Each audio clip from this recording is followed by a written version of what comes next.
A lot of people say, oh, I just want to they're kind of dabbling in the idea of improving themselves. And the real way to do it is you got to write down what the fuck you want and then go after it. Because otherwise you live in sort of a wishy-washy world. You know, if you decide I'm going to get down to bang, I'm going to do this, I'm going to run a marathon in less than 5 hours, I'm going to, whatever the fuck it is, you got to write that shit down and go for it. What I tell people is the best advice I've ever heard is that live your life like you're the hero in your movie. And right now is when the fucking movie starts and your life is a shitbag disaster, like every fucking Arnold Schwarzenegger movie where he wakes up and makes a blender full of pizza and ice cream. Those guys where they're like on the brink, they put the gun in their mouth and they put it down because they see a photo of their daughter.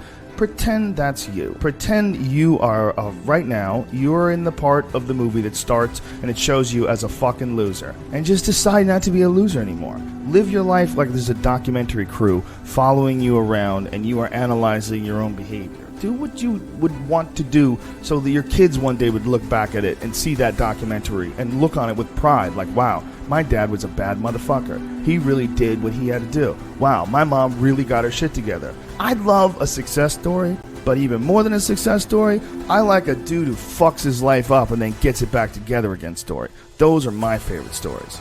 And the way to do that, you gotta write shit down. You gotta think that you are the hero in your own fucking movie, and then you gotta sit down and you gotta write shit down. Write down what you need to do. Yeah, this life is fucking me over, man. I could have had this and I should have had that. And why does this guy get that? And why does that guy get this? And all things that are completely unrelated to you. All things that you find other people's success as a downfall in your own existence. Instead of being inspired, instead of choosing to be positive, instead of like improving constantly on the direction of trying to achieve whatever the fuck you have written down, you just sit around and spiral. There's nothing more miserable than sitting around someone who's fucking complaining all the time. It is one of the most annoying things ever. Everybody hates it. When someone just sits around and they complain about their life and they don't do jack shit about it. And you tiptoe around it, you don't know what to say. Well, she gets upset when you bring that up. I don't want to bring that up. And you want to go, you fucking crazy bitch, you know what's wrong with your life. Stop announcing it to everybody else and go out and fix that shit.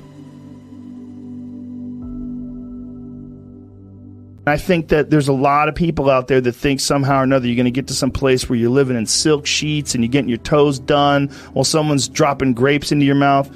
I don't want that. I've never wanted that. That guy's not going to be happy. He's going to be bored. An hour into the grapes, you're going to get those fucking grapes away from me. Stop painting my toes. What am I doing in this bed? I got to do something. I'm not stimulated. The human organism, the animal that we are, needs constant stimulation because it evolved trying to find food and escape enemies and find shelter, escape nature, escape the elements, try to survive. And this is the great joy that you have in taking care of your children, that you can protect your children from the elements and the enemies and feed them. And it's also the great sadness that you see in losers.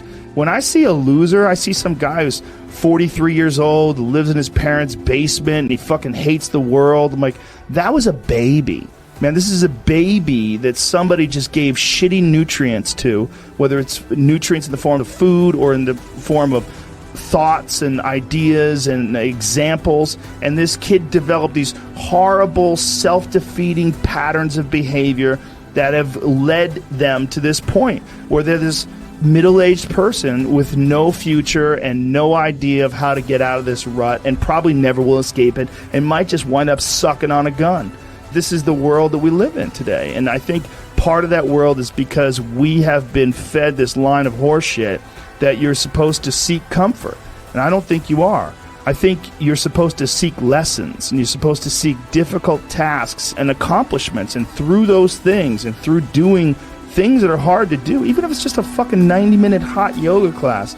I do a 90-minute yoga class. Those last 20 minutes, I do not want to be there, man. And I definitely don't want to give 100%. And I can cheat.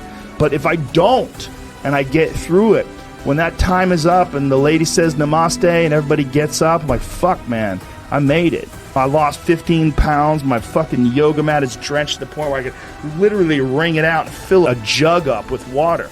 But through that struggle, I will now have a better day. And I better fucking do it again tomorrow. Or do something else. Because if I just think, well, tomorrow I'm just going to coast and eat Twinkies and watch TV. Hello, sadness, my old friend. Hello, depression. Because when you're not doing anything, you feel like shit.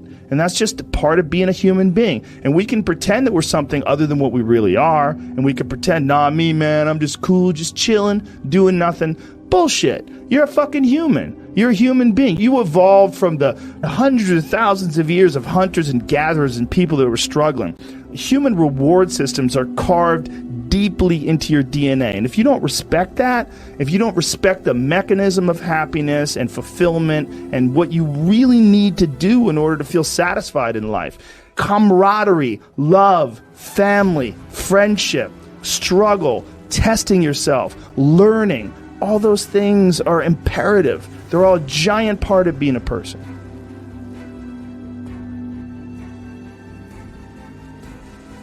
I think the one thing that discipline definitely does help you with is it helps you get things done. And when you get things done, when you actually do things, you have more success. And sometimes a big part of success is just not being fucking lazy and just doing it. That's like 90% of it is just showing up. Get there and start working. Like, you're not going to feel perfect every day. If I only worked out when I felt good, I'd be a fat fuck. There's a lot of days I don't want to do it. It's pretty much the same with everybody that actually gets good at something. There's got to be those days you push through. And they're probably going to be more numerous than the days you don't. And so the benefit of discipline in my eyes has always been that through discipline, I get things done. I always say that I'm like the most lazy, disciplined person I know. Because I don't want to do it, but I always do. There's a great book on it. Stephen Pressfield wrote a book called The War of Art. And Pressfield was essentially like a ne'er-do-well till he was like 40 years old. He was kind of a fuck-up. A lot of artists in comics, I bet musicians as well, but writers for sure, one of the big problems is sitting down and doing the work. And Pressfield talks about that in the most concise and beautiful way. And he labels it like an enemy. He calls it resistance. And that you have to sit down, you have to overcome resistance, and that the pro goes to work. And it doesn't matter if you're sick, it doesn't matter if you have kids, it doesn't matter what, you're a pro and you go to work. And that just, it puts it in your head that this is what I do. This is what, and you have pride in that. And then when you are in front of that keyboard and you look down at the count, it says, I put 1,000 words in, you're doing the work. Out of that work, gems blossom. But you might have a day where you just write nothing but dog shit. So what? Show up again tomorrow. And tomorrow out of that dog shit, a flower will emerge.